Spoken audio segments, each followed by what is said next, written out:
Deshaun Watson versus no Deshaun Watson, is there a big difference for you? Well, it's not a big difference. I think you have to be concerned with Watson because he can run the football.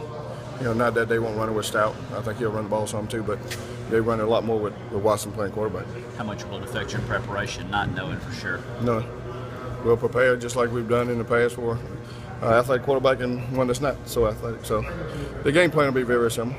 You have a lot of different players in the last year. They have a lot of different players on offense in the last year. Can you read much off of last year's game for this one? Well, again, I think it's the offensive coordinator. You know, Chad has done a great job at Clemson, and his system is what's in place, and they'll continue to run the system.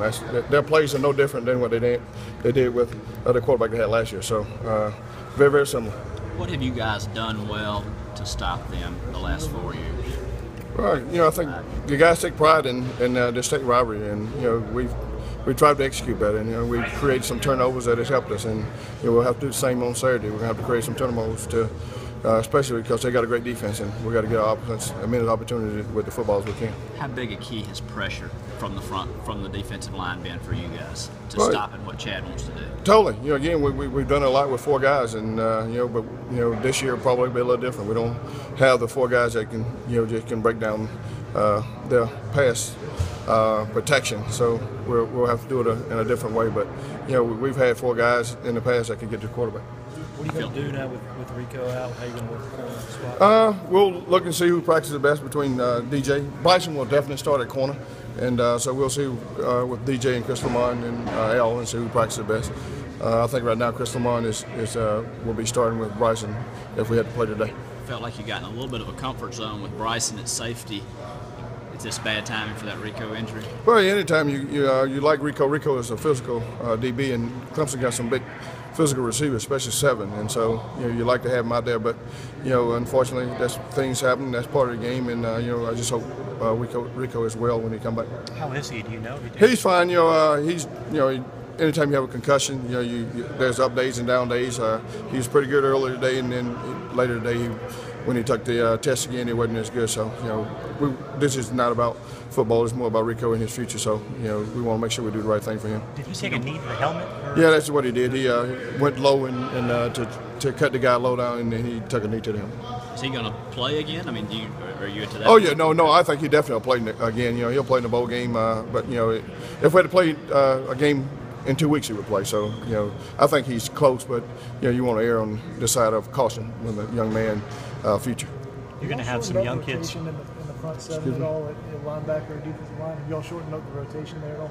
Yeah, what we're doing is we try to rotate as groups, and you know, Coach Adam has 4 D linemen to go in and spare the guys that are considered starters, and we're trying to play the guys that have earned the playing time more, and that's something we've done more this last 2 or 3 ball games, and so we try to keep those guys out there that are making plays. You're going to have some freshmen who are playing in this game for the first time. Do you sense the upperclassmen are reminding them that nobody in this locker room has lost this game? No, you know, again, we can't live on the past. We're going to have to go up and play a great ball game on Saturday with the guys we have now. And you know, a lot of the young guys, we haven't even talked about it. The thing we talk about is trying to play better than we did last week. And if we can do that, we'll have a chance. You've had a handful of guys who you thought were going to produce more than they have. Has that been tough to bounce back from, whether it be a Darius English or Kwan Lewis, and having to reconfigure everything you thought? Well, you know, I think it's all a growing process, and you know, and it's a learning process as well. You know, we thought we would be better, but you know, obviously, you know, early in the season we wasn't, and you know, now I think we're starting to gain some confidence and starting to play a little better, and we figured out the guys that need to be on the field at the same time. So, you know, hopefully we can keep improving this Saturday. What have you seen from Darius? Is he making progress? Does he need a position change? Well, I think he's making progress. Again, he's just coming in a lot slower than we would like, you know, as coaches. But you know, again, Darius just hadn't played a lot of football, and so that's not, you know, his fault. This is actually the first year he played a lot of football. What about Kwan? He was a starter for you to begin the year, and it just never seemed to work. Well, you know, again, Kwan has probably been a little disadvantage because we played a lot of spread you out teams. Kwan is more of a what I call a Big Ten linebacker. He's one of those smash mouth guys that you want to keep inside on the run, that type deal. But we play so many teams that spread us out, and so that's why his playing time has been limited. Chaz Elder, is he doing what you want him to do, or is that not? Well, I like to see Chaz make more plays. Chaz has a lot of ability, but he doesn't finish, and so that's something that Coach Brown and myself talked to him about. He got to learn to finish. You know, he's there to make a play, and he doesn't make it. So.